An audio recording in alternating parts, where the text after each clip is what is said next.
வணக்கம். ஸ்டூடெண்ட்ஸ் நிறைய பேர் என்கிட்ட கேட்டிருந்தீங்க. நாங்கள் உடற்பயிற்சி பண்ணுறோம், உதாரணத்துக்கு ரன்னிங் போகிறோம் அல்லது ஜிம்மில் ஒர்க் அவுட் பண்ணுறோம், அப்படி இல்லைன்னா வீட்டிலேயே கூட நாங்கள் எக்ஸசைஸ் பண்ணுறோம். ஆனால் அந்த உடற்பயிற்சி பண்ணும்போது எங்களுக்கு இந்த போன்ஸில் ஒரு விதமான வீக்னஸ் இருக்குது.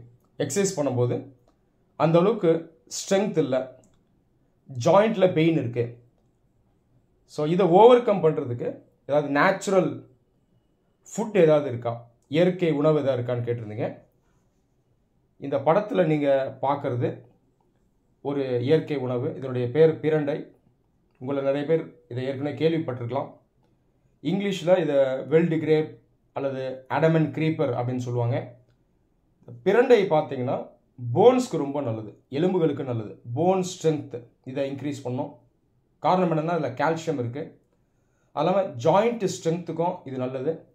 இந்த பிரண்டையை ரெகுலராக சாப்பிடும்போது நமக்கு இந்த போன் ரிலேட்டட் ப்ராப்ளம்ஸ், ஆர்த்தரைட்டிஸ் போன்ற ப்ராப்ளம்ஸ் நமக்கு வராமல் இருக்கும்.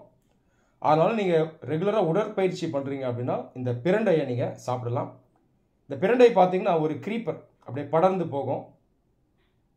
நாங்கள் இதை கட் பண்ணி வச்சுருக்கோம், கட் பண்ணி க்ளீன் பண்ணி வச்சுருக்கோம். அதனால் இது க்ரீப்பர் மாதிரி இல்லை. ஆனால் நீங்கள் மரத்தில் பார்த்தீங்கன்னா இது க்ரீப்பராக இருக்கும். இந்த அடமண்ட் க்ரீப்பர் இது நீங்கள் கட் பண்ணி க்ளீன் பண்ணி ஒரு சட்னி மாதிரி நீங்கள் அரைச்சி தோசையோடையோ இட்லியோடையோ அல்லது சோறோடையோ சேர்த்து சாப்பிடலாம். நீங்கள் டெய்லிக்கும் கூட சாப்பிடலாம். நீங்கள் நிறைய சாப்பிடணும்னு அவசியம் இல்லை.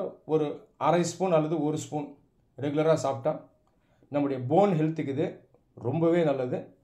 இதனுடைய மற்ற பெனிஃபிட்ஸ் என்னென்னு பார்த்தீங்கன்னா டைஜஷனை இம்ப்ரூவ் பண்ணும். அது இல்லாமல் கான்ஸ்டிபேஷன் ப்ராப்ளமுக்கும் இது ரொம்பவே ஹெல்ப்ஃபுல்லாக இருக்கும். அதனால் இந்த டெவில்ஸ்